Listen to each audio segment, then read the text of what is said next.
एक old man और एक यंग लड़की ये दोनों बाथरूम में फंस जाते। ओल्ड मैन एक जर्नलिस्ट था और उसकी इंटरव्यू ये लड़की लेना चाहती थी, पर उसके इंटेंशन कुछ अलग ही थे।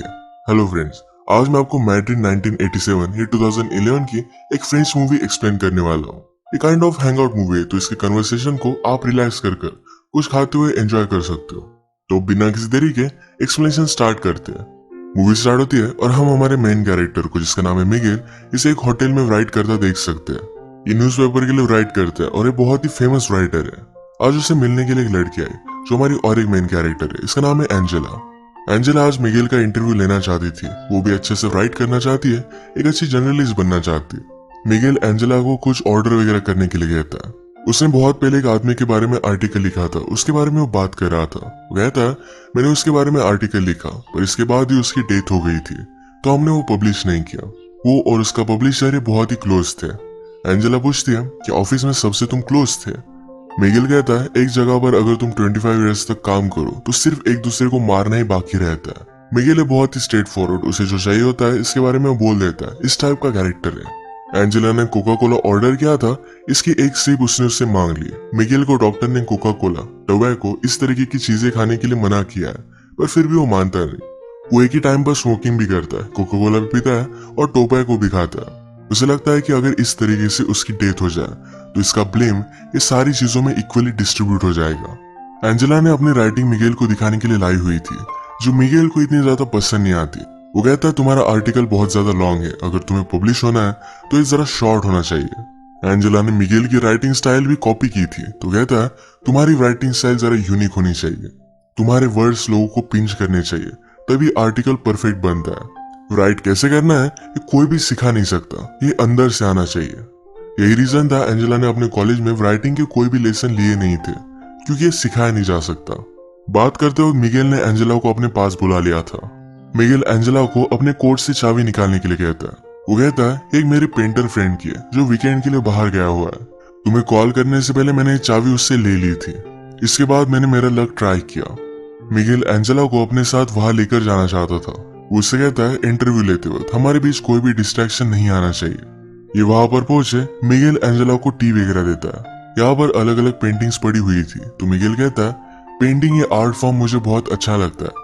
जब आप पेंटिंग करते हो उसके बाद भी कलर्स को स्मेल कर पाते हो, फिजिकली इसे एंजॉय कर पाते हो, पर राइटिंग का उस तरीके से कुछ भी नहीं है। एंजेला ने ग्लासेस लगाए थे, तो उसने वो निकाल लिया। उसके बाद उसे किस कर लेता है। इसके बाद मिगेल ने कहा कि आजकल मुझे किसिंग में कोई भी इंटरेस्ट नहीं है, जैसा एज बढ़ता गया वैसे इंटरेस्ट चला जाता है। उसने फिर उसे कपड़े निकालने के लिए कहा। उसका मानना था कि एंजेला उससे कुछ सीखने वाली है, तो उसके बदले में उसे भी कुछ मिलना चाहिए। वो उसे क्लियरली बोल देता है कि मुझे जो चाहिए ये मैंने तुम्हें क्लियरली बता दिया है, इससे ज्यादा तुम और कुछ भी एक्सपेक्ट नहीं कर सकती। इसका मतलब ये नहीं कि तुम टैलेंटेड नहीं हो, पर फिजिकली मैं तुमसे अट्रैक्टेड हूँ। आजकल मैं किसी भी लड़की को सीड्यूस नहीं कर पाता, जब यंग था तब की बात अलग थी। अगर आज एंजेला के साथ उसका कुछ हुआ तो इसके बारे में वो लिखने वाला है। एंजेला को जरा अनकंफर्टेबल लगा, तो यहाँ से वो चली जाती है। थोड़ी देर में माइंड चेंज कर फिर से वो वापस आ गई। उसने अपने कपड़े निकाले। मिगेल ने अपने फ्रेंड की कलर लेकर उसके बॉडी पर वो ड्रॉ करता है। इनके बीच में अब तक फिजिकली कुछ भी नहीं हुआ। इसके बाद एंजेला शावर लेने के लिए चली जाती है। मिगेल भी उसके पीछे पीछे आया। उसने डोर लॉक किया, वो भी शावर लेता है। शावर लेने के बाद एंजेला ने कहा कि अब मुझे यहाँ से जाना है, ये सब वो नहीं कर सकती।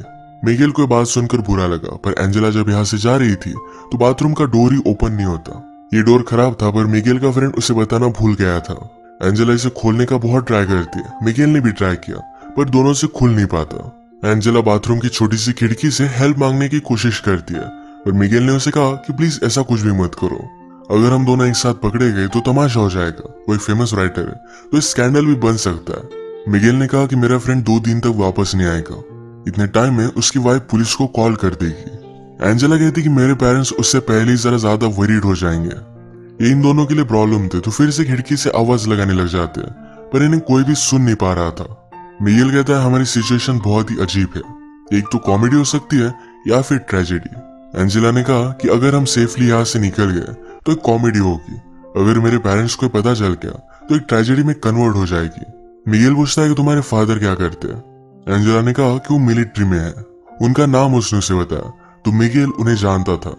एंजेला की बड़ी सिस्टर को भी वो जानता है। उन दोनों में 17 इयर्स का डिफरेंस है। मिगेल कहता है कि जब वो एक्टिंग क्लास में थी तो हम दोनों फ्रेंड्स हुआ करते थे। वो एक्चुअल में उसे लाइक करता था, पर उन दोनों के बीच में कुछ भी नहीं हुआ। मिगेल बहुत ही वरीड था कि उसकी वाइफ पुलिस को बुला लेगी। उसे एक राइटर की स्टोरी याद आई।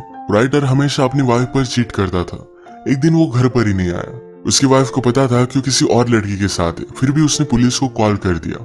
कहा कि टेररिस्ट लोगों ने मेरे हस्बैंड को किडनैप कर लिया है। जब वो राइटर नेक्स्ट दिन उठा तो अपने आप को उसने डायरेक्टली न्यूज पर पाया। ये सब बहुत ही फनी बन गया था। उसकी वाइफ ने उसे एक लेसन टीच करने के लिए ये सब किया था। मिगेल कहता है कि तुम्हारी डैड और सिस्टर में कभी भी बनती नहीं थी। वो हमेशा फाइट करते थे। एंजेला ने कहा कि वो अब भी करते हैं। एक्चुअली एंजेला ने अपनी सिस्टर से ही मिगेल का नंबर लिया था। मिगेल कहता है एक बार मैंने उसे बताया था कि मैं उसे लाइक करता हूँ, और उसने मुझे रिजेक्ट कर दिया था। अगर उसे पता चला कि हम दोनों किस सिचुएशन में हैं, तो मैं वंडर करता हूँ कि वो करेगी क्या। आजकल एंजेला की सिस्टर ये बड़ी एक्ट्रेस बन चुकी है। एंजेला कहती है कि मेरी सिस्टर को लगता है कि तुम बहुत ही ओवररेटेड राइटर हो। मिगेल को सुनकर बुरा लगा, पर वो कहता है एक ओवररेटेड राइटर ही इसको अपना करियर बना सकता है। एंजेला पूछती है लोग क्या कहते हैं, क्या तुम्हें इससे कुछ भी फर्क पड़ता है। मिगेल पूछता है क्या अब भी तुम मेरा इंटरव्यू ले रही हो। मैं तुम्हें सब आंसर्स दूंगा, पर ये इंटरव्यू किस तरीके से एंड होती है इस पर ही डिपेंड करेगा। उसे टच करने वाला था, पर एंजेला उससे दूर जाकर बैठी। एंजेला कहती है तुम्हारे नॉवेल्स बहुत ही अजीब तरीके से थे, पर फिर भी उन्हें बहुत सारे अवार्ड्स वगैरह मिले हैं। मिगेल कहता है नॉवेल लिखते हो लोग बहुत ही ज्यादा टाइम लेते। मैंने इसे प्रोफेशनली लिखा था। हर रोज में कुछ टारगेट रखकर इसे कंप्लीट कर ही डालता था। मिगेल एंजेला से कहता है कि फिर से ट्राई कर देखो।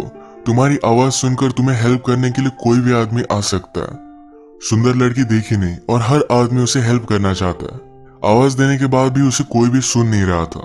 मिगेल फिर से एंजेला के पास आ गया। उसे कहती है मुझे सिर्फ यहाँ से जाना है। उसके साथ कुछ भी नहीं करना चाहती। एंजेला फिर से डोर को ओपन करने की कोशिश करती है। मिगेल कहता है कि जब आप यंग होते हो तो लगता है कि इस लाइफ में कुछ पॉइंट है। वो अपनी लाइफ कुछ अलग तरीके से जी लेंगे, पर बाद में पता चलता है कि लाइफ में बहुत सारी चीजें पॉइंटलेस थी। इसमें कोई भी मीनिंग नहीं था। हर एक की कोई ना कोई तो प्रायोरिटी होती है। मिगेल एंजेला से पूछता है कि आज सैटरडे है, अगर तुम घर पर होती तो क्या करती, क्या अपने फ्रेंड्स के साथ बाहर जाती। एंजेला को ये सब चीजें पसंद नहीं है। वो कहती है कि मैं बुक्स रीड करती। मिगेल को जो बुक्स पसंद है यही एंजेला ने भी पढ़ी हुई है, पर मिगेल कहता है हम दोनों के व्यूज इस पर बहुत ही अलग अलग होंगे। जैसे कि क्लासिकल म्यूजिक और एक रॉक बैंड में डिफरेंस होता है। मिगेल ने फिर यही टॉयलेट किया। वो कहता है प्यार के बारे में लोगों ने बहुत सारी चीजें लिखी है, पर बाकी चीजों के बारे में कोई भी नहीं लिखता। ये लोगों को ज्यादा रेजोनेट करती है। अपने राइटिंग में इन चीजों का तुम्हें ध्यान रखना चाहिए। मिगेल अब फ्रस्ट्रेटेड हो रहा था। वो कहता हम दोनों यहाँ हैं, हम दोनों में एक टेंशन है। अगर हम कुछ भी नहीं करते तो टेंशन बढ़ता जाएगा। सब कुछ हो जाने के बाद शायद हम एक दूसरे को डिजायर नहीं करेंगे, पर फिर भी अट्रैक्शन बहुत ही इंपॉर्टेंट है। मिगेल भी अब जल्दी से जल्दी यहाँ से निकलना चाहता था। उसे बुरा लगता है कि वो सोच क्या रहा था। वो एक ओल्ड मैन है। कोई भी यंग लड़की उसके साथ इंटीमेट नहीं हो सकती। वो कहता है कि मेरी वाइफ को मैं बहुत प्यार करता हूँ, पर फिर भी कभी कभी आपको आइसोलेशन की जरूरत होती है। हम दोनों यहाँ पर इस तरीके से एक साथ हैं। अगर हमारे बीच में कुछ भी नहीं हुआ, पर फिर भी लोगों को लगेगा कि कुछ ना कुछ तो हुआ है। ये उसे एक ट्रेजेडी की तरह लगता है। एंजेला फिर उसके पास आ गई और ये दोनों इंटीमेट हो जाते हैं। इसके बाद एंजेला को थोड़ी सी भूख लगी थी। इस पर मिगेल कहता है मूवीज में मुझे लोगों को कुछ ना कुछ खाते देखना अच्छा लगता है। उसने अभी अभी एक एक्शन मूवी देखी थी जो बहुत ही फास्ट थी, पर अचानक से उसमें एक आदमी का खाना खाते हुए सीन आ गया। उसे लगता है कि उस सीन में एक पीस था, एक रियलिटी थी। वो बताता है कि राइटिंग भी इसी तरीके से होती है। जिस तरीके से जो भी फैक्ट्स है हमें उस तरीके से बताने चाहिए। जितना आप रियल लिखोगे उतना ही लोगों को अच्छा लगेगा। एंजेला अपनी राइटिंग से वर्ल्ड चेंज करना चाहती थी, पर मिगेल कहता है वैसा कुछ भी नहीं होता। तुम सिर्फ लोगों के लिए अच्छा लिखने का ट्राई कर सकते हो, बाकी कुछ भी तुम्हारे हाथ में नहीं। मिगेल के व्यूज से बहुत सारे निगेटिव होते हैं। वो एंजेला से हमेशा इस तरीके से बात कर रहा था कि उससे बहुत ही ज्यादा छोटी है। वो ऑलमोस्ट एंजेला को डांट रहा है, इस तरीके से उससे बात कर रहा था। एंजेला को इस पर गुस्सा आ गया। वो कहती मुझे सब लोग इसी तरीके से ट्रीट करते हैं। तुम सिर्फ बड़े हो, तुम्हें एक्सपीरियंस है, इसका मतलब ये नहीं कि तुम सही हो। तुम्हें क्या लगता है यहाँ पर मेरा आना ये तुमने चूज किया था? मैं भी तुम्हें चूज कर सकती हूँ। शायद मुझे भी कुछ ना कुछ डिफरेंट चाहिए था, इसीलिए मैं यहाँ पर आई। एंजेला का गुस्सा शांत होने के बाद मिगेल कहता है किसी को आवाज लगा कर देखो, पर फिर भी कोई भी सुन नहीं पा रहा था। एंजेला कहती है कि जब मैं छोटी थी तो इस तरीके से प्रिटेंड करती थी कि मैं एक सेलिब्रिटी हूँ, मेरा इंटरव्यू चल रहा है और आईने के सामने हमेशा ऐसे देखती रहती थी। मिगेल कहता है लोग अपने आप को जैसे है इस तरीके से एक्सेप्ट नहीं कर पाते, इसलिए कुछ ना कुछ ज्यादा पावरफुल बनने की कोशिश करते हैं। ये बात एंजेला ने भी रियलाइज की थी और इसके बाद उसने मिरर के सामने इस तरीके से प्रिटेंड करना छोड़ दिया। सब्जेक्ट को चेंज करने के लिए मिगेल कहता है क्या तुम्हें मूवी देखनी है। एंजेला पूछती कि हम कैसे देख सकते हैं। मिगेल ने फिर उसे स्टोरी बताना स्टार्ट किया। वो कहता है कि एक फैमिली थी, मदर, फादर और उनका एक बेटा था। एक दिन अचानक से बेटे ने अपने बेड से उठना बंद कर दिया। पहले तो पेरेंट्स को लगा था कि शायद स्कूल नहीं जाना चाहता, तो उसने साइकोलॉजिस्ट से उसकी बात करवाई, पर फिर भी बेटा मानने नहीं वाला था। साइकोलॉजिस्ट ने पेरेंट्स से कहा कि इस तरीके से आप प्रिटेंड कीजिए कि सब कुछ चीजें बहुत ही नॉर्मल है। बहुत दिन बीतते गए पर फिर भी वो अपने बेड से उठा ही नहीं। फादर और मदर ने फिर डिसाइड किया कि हम इसे लेकर कहीं वैकेशन पर जाएंगे। ये अलग अलग प्लेसेस पर घूमे। घूमते घूमते एक जगह पर मेला चल रहा था। इस मेले में अपने बेटे को बेड पर ही लेकर गए। वहां पर एक लड़की से उसने बात की। वो लड़की भी उसके प्यार में पड़ गई। उनका बेटा फिर भी बेड से उठा ही नहीं। उस लड़की को बहुत बुरा लगा और वो भी फिर बेड में रहने लग गई। ये बात देखकर सारे विलेज वालों को लगा कि शायद ये बीमारी कंटेजियस हो सकती है। उन्हें यहाँ से बाहर निकाल दिया गया और भी थोड़े दिन बीत गए। एक रात आई जो बहुत ही ब्यूटीफुल थी। मदर और फादर एक दूसरे की कंपनी एंजॉय कर रहे थे। वो दोनों जंगल में गए और एक दूसरे के साथ इंटीमेट हो गए। जब वो वापस आए तो उनका बेटा बेड से उठकर कहीं चला गया था। उन दोनों ने अपने बेटे को ढूंढने की बहुत कोशिश की पर उन्हें वो कहीं भी नहीं मिला। एंजेला पूछती है क्या इस स्टोरी की एंडिंग सैड है, मुझे तुम्हें क्यों सुना रहे हो।